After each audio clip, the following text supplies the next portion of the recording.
सियावर रामचंद्र शंकर हरियो।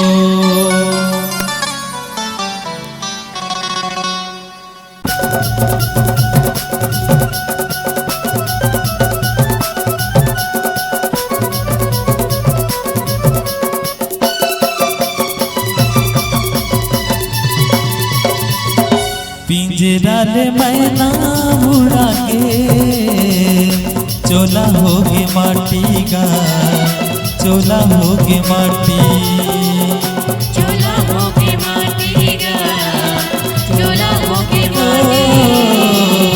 पिंजरा ले मैना उड़ा के चोला होगे माटी का, चोला होगे माटी।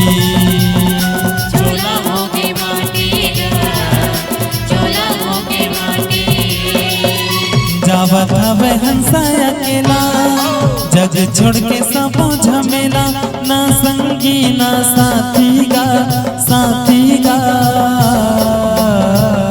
पिंजरा ले मैना उड़ा के चोला होगे माटी का, चोला होगे माटी, चोला होगे माटी का, चोला होगे माटी।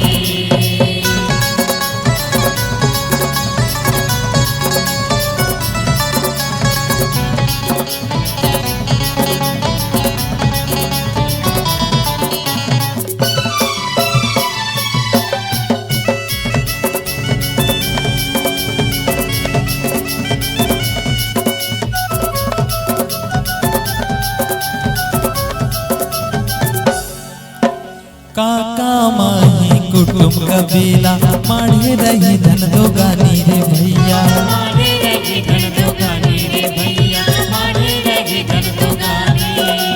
जिंदगी के बेरा ऐसे बोलत नहीं, जैसे बाढ़े पूरा पानी रे भैया, जैसे बाढ़े पूरा पानी रे भैया, जैसे बाढ़े पूरा पानी। छोटे जाही दाई ओ भैया, आखिरी बेरा साथ निभैया, छुट के हाथ के लाठी गा, लाठी गा। पिंजरा ले मैना उड़ा के चोला होगे माटी का, चोला होगे माटी, चोला होगे माटी का, चोला होगे माटी।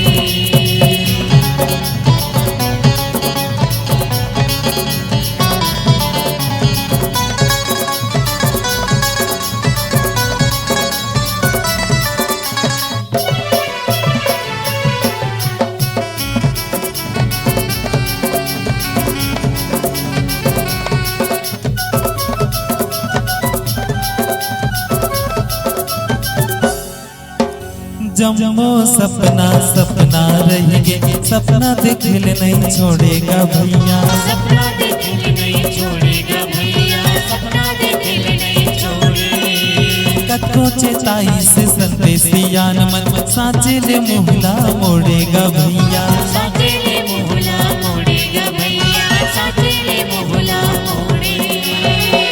माया मोह मत भुलाए, जिंदगी रात ऐसे गवाए, लिखत रहेंगे माया पाती गा, पाती गा। पिंजरा ले मैना उड़ा के चोला होगे माटी का, चोला होगे माटी, चोला होगे माटी का, चोला होगे माटी। जावत हवे हंसा अकेला, जग छोड़ के सबो झमेला, ना संगी ना साथी गा, साथी गा। पिंजरा ले मैना उड़ा के चोला होगे माटी का, चोला होगे माटी, चोला होगे माटी का, चोला होगे माटी, चोला होगे माटी गा, चोला होगे माटी, चोला होगे माटी गा, चोला होगे माटी, चोला होगे माटी गा, चोला होगे माटी।